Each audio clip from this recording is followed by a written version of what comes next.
Hi everybody, here is Joao Raineri for Drums Bonedo, and right now we're going to be talking about Brazilian music. There are many different styles, many different players, many different eras of this music. So today I'll only be talking about like a very small percentage of the whole thing that encompasses Brazilian music, quote unquote. And I'm going to talk about just a tiny bit of samba.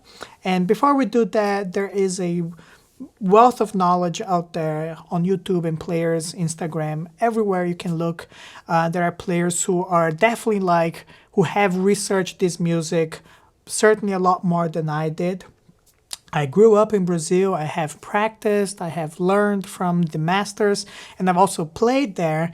But I'm more of a perhaps modern bebop, odd meters, whatever kind of player. But every now and then I do have some Brazilian gigs and I love this music. I love to practice it because it gives me something else that bebop gives to me while practicing. So I recommend everyone to go and search out a couple CDs, a couple albums of this music and practice to this, because most of the intricacies, the simple, elementary, but very hard and useful things that this music has to offer on the drums can be acquired by listening to this music. Going watch players that play this music very well. It doesn't have to be Brazilian per se. There are a bunch of people out in Europe or US or anywhere in the world for that matter that can play this music very well. And so just looking out and go see players that do enjoy and research this music is already a big step in the direction of acknowledging and learning from it. Let's talk about the right hand. Depending on the tempo, you will have players that will swing the hand, meaning that the 16th note, the samba 16th note, will be a little bit, will not be straight. So it does have sort of a samba swing to it, but also the slower you get, the straighter you get. It's kind of the opposite when you're playing bebop or that kind of stuff. The faster you go, then the straighter you get. In samba, it's a bit different, but also there's a cutoff point in the BPMs where you can't swing no more and you have to play everything straight. Now that is very much a taste thing, and also depending of the very specific style that you're going for. For most of the instrumental music that history tells us, the drummers, even the Brazilian ones, have played things straight at various tempos. So for right now, I'll just show you guys what that swung 16th note sounds like, to the extent that I can play them in sort of a groove. So let's keep things very staccato, very crisp, and I'm gonna do it on the hi-hat. So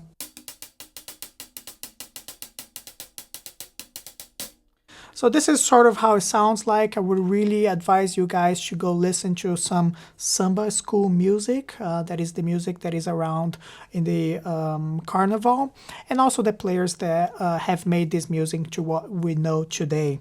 Not all of them swing it like this, but the swing comes from a percussion instrument. Sometimes the snare drum, sometimes the shaker, and just by the physics of that instrument, that swing is already built into the music, and we only try to replicate that into the drums or drum playing, instrumental music, or whatever that is that we're trying to achieve. Right now, I'm going to start playing with the 16th note Brazilian swing, and then work my way through playing straight, because this is where you want to start. At least this is how I did. I started things very straight, and then with time and listening to this music, I ended up looking for ways to swing the 16th note. So we'll go from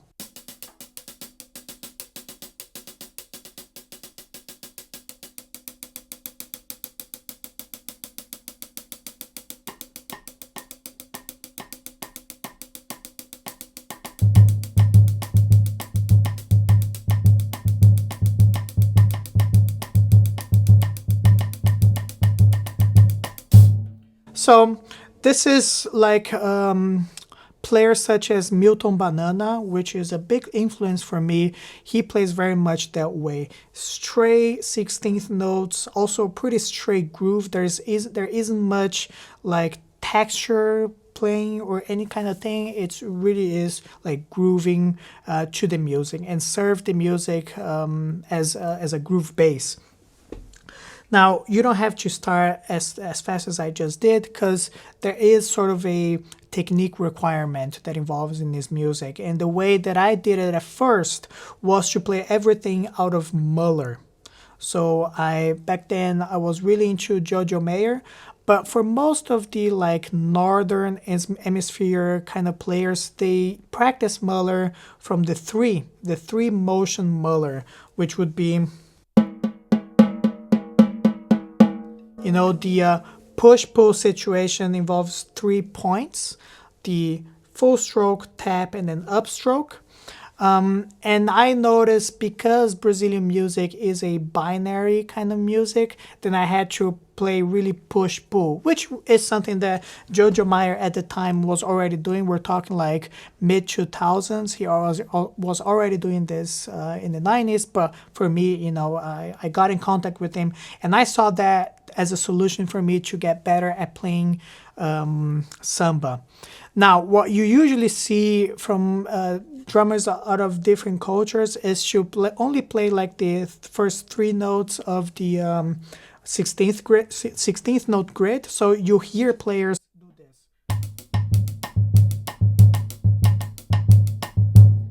You know, I feel like this is not a good start. And even if you invert this and go, still not that good. It bogs down the music, because you're really like playing into the quarter note or into the half note, however you want to see this. So that which is part of this music, but not only part of this music. I feel like this is more like in the songo kind of tradition into Afro-Cuban that some players try to force into Brazilian music. I feel like Brazilian music is a very like offbeat, 8th note offbeat, or even 16th note offbeat oriented. So for me, I started back to the technique. I started with the 2 Moeller and being very diligent into how much of the motion I was actually playing out. So I would go,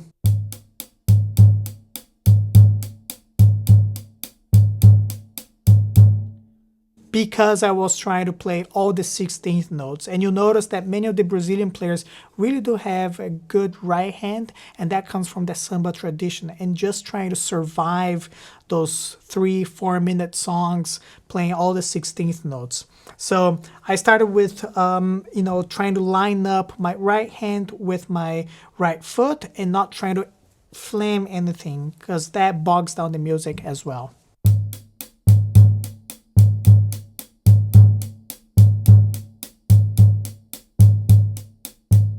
And I was always very conscious about the motion, when the downbeat is, meaning when I release and when I catch it. And then with time and practice, I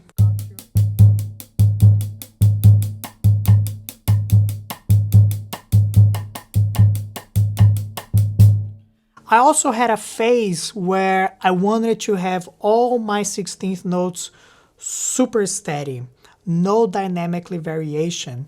I don't know why I wanted this. I think I wanted to prove to myself that I was able to do it, because at that time, the releasing of the Moeller was bringing me a kind of an accent that I couldn't control. So I would go like, almost if I was playing rock, and I wanted to level that thing out. So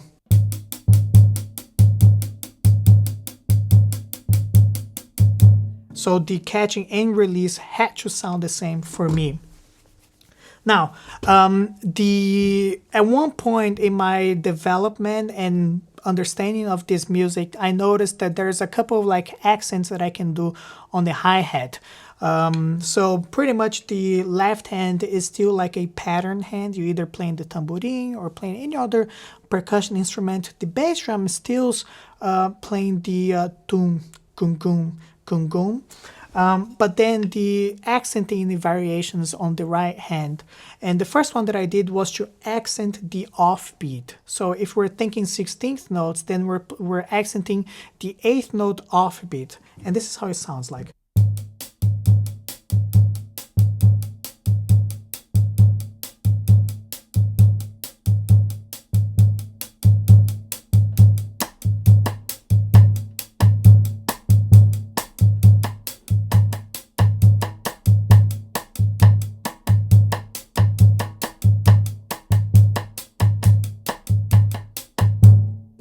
And so there's a little bit of coordination there where you're accenting with one hand and playing like pretty syncopated rhythms in the left hand while the bass drum is going. And I also, because back then I was, I don't know if I had OCD, at least I wasn't diagnosed, but I said, well, if I had to play with the accent on the offbeat, then I should be able to play on the downbeat as well. And so this is what I started doing as well.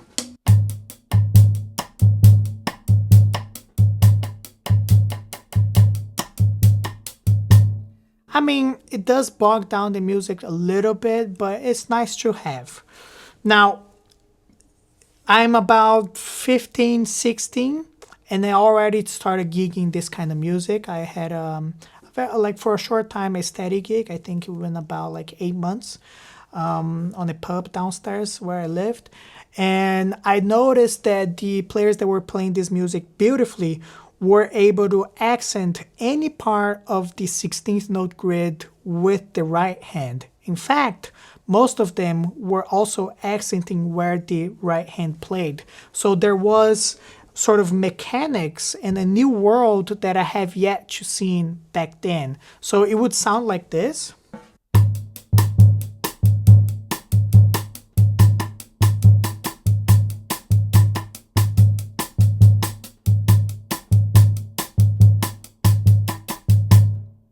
There's a little bit of coordination because you're now with both hands playing 16th note F offbeats. Sometimes either the second 16th note or the last 16th note of the beat, and you have to be like, things have to be very steady, very grounded for it to feel nice. Because now you're going like with the, you don't have a bass other than the bass drum. And I then had a problem to think about because I was so much focused onto the Moeller just to be able to play fast enough. And now I had to think of ways on keeping the Moeller just so I could keep the velocity of the songs, but still be able to accent things out of the 8th note grid.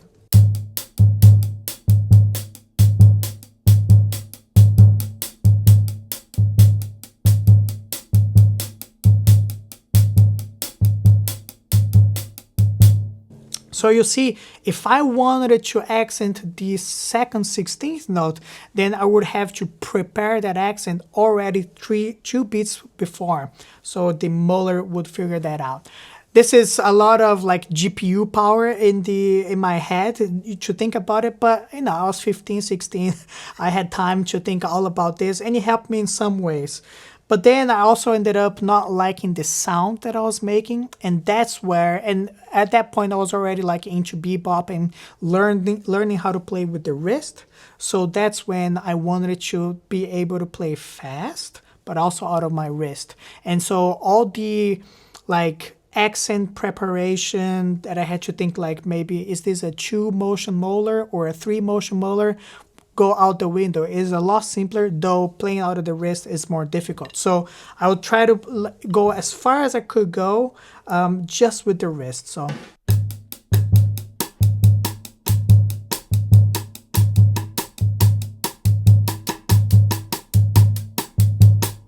that kind of stuff. Obviously, I couldn't get up to speed at that point, but I saw, all right, this is a less GPU intensive way of thinking about this music.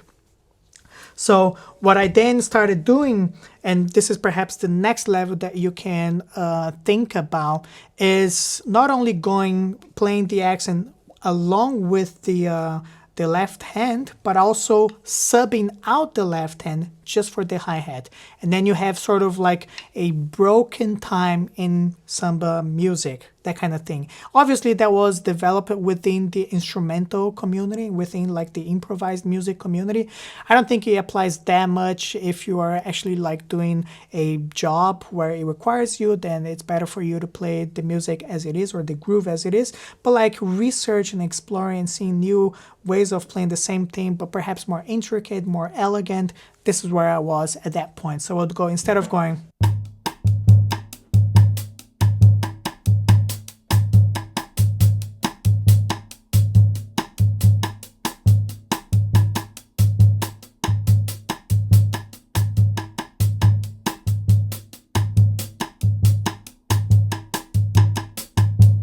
So it's almost like popcorn type of feel, because you got something going on here, and then you got the left hand.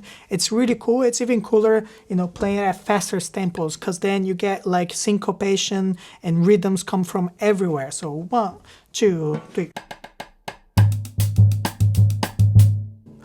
Let's do this again. 1, 2, 1, 2, 3.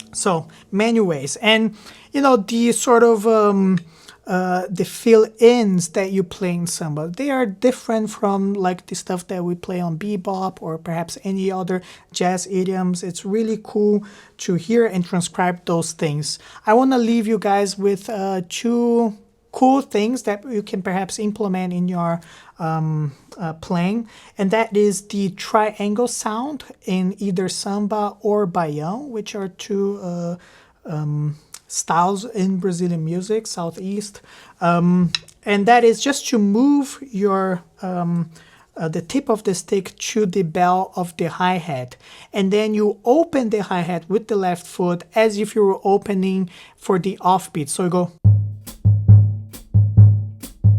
but then you put the tip of the stick on the bell.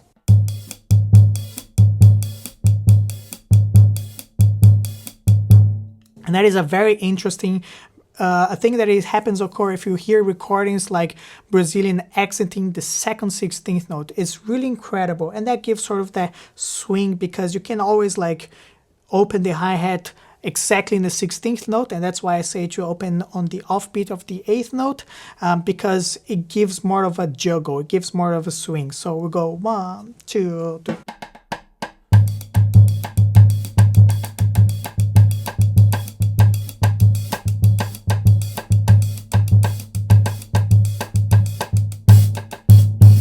It's really cool how that goes. Another thing that I have in my trick bag, if I want to elevate a chorus, if I need to go really big, then what I would do is go away from the hi-hat as a means of accompanying the music, and then I'll start playing the surdo part of the percussion instrument out of the samba. So I'll stay as single strokes, almost as if we're playing brushes, and then I'll just play the surdo on twos. So 1, 2, 1, 2, and then it sounds like this.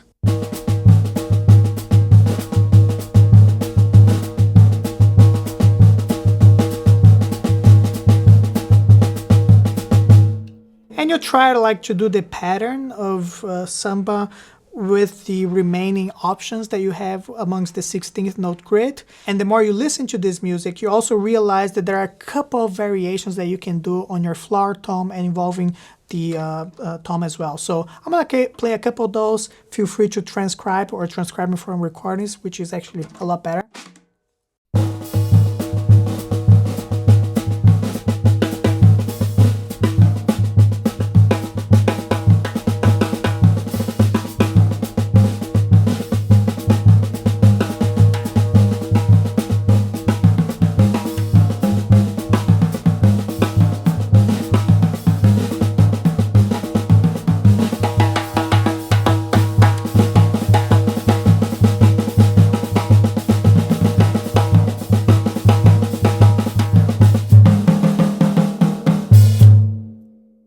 So if you guys are interested to go a little bit deeper into the samba playing with brushers, there's another video coming up that will be released in this channel. I did a little brush extravaganza, and you can check that out there. And so with that, happy practice to you guys. Listen to this music. It is really worth it.